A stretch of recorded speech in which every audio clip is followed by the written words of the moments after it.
What's up, dudes? I'm Hilah. Welcome to Hilah Cooking. Today I'm going to show you how to make some red beans and rice because Mardi Gras is coming up and it's a New Orleans classic and I didn't get to eat any while I was in New Orleans. Mew, so whiny.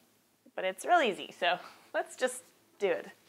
Okay, so obviously we're going to need some red beans since it's called red beans and rice. I've got some kidney beans here that I soaked overnight and, well, it was more like 24 hours because I'm kind of lazy, perhaps, or forgetful.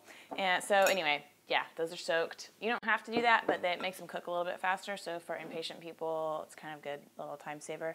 And then I've got some celery, onion, and bay leaves that's super finely minced up. And that's kind of one of the tricks to this is you want to make sure that all your vegetables are cut up really small because you want them to sort of disintegrate into the bean broth by the end of it. And then we're going to add some water.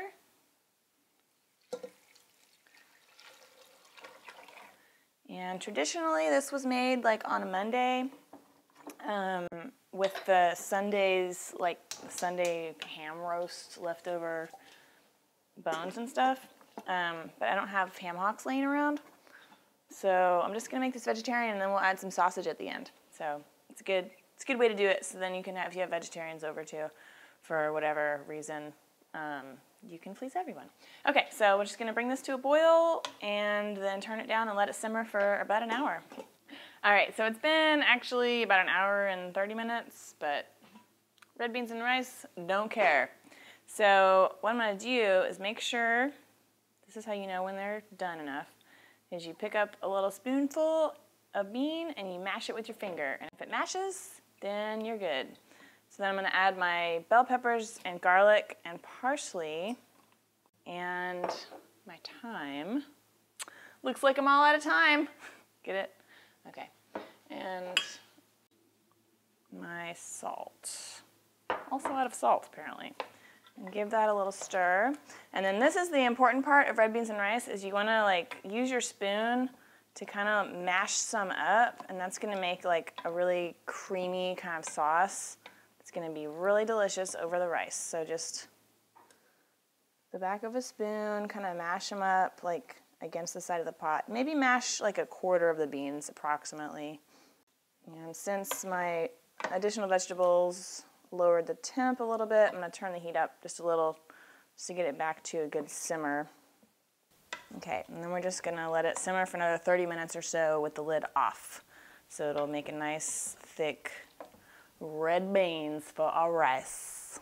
Okay, so my beans are nice and thick now. I'm going to add just a little bit of smoked paprika to kind of like hint at that ham hock flavor, which is a great trick. Like if you are trying to do something like this but keep it vegetarian, smoked paprika is a great way to add a smoky flavor without adding heat, like with chipotles or something. So this looks good. I'm going to turn that off. Okay, so I've got my buttered rice here. And I'm using brown rice, but white rice is probably more traditional. But I like the nuttiness of brown rice. So let's see if this works. I'm going to pack it into a little ramekin. And then, oh, it totally worked. Yay, look, a little cute rice mound. Okay, cool. Then I've got some sausage that I fried up earlier. You probably would normally use like andouille or something, but I just have a smoked jalapeno sausage because it's spicy. Let's get 5 little sausage nuggets. Come on, sausage nugget. And then got my beans. They smell really awesome.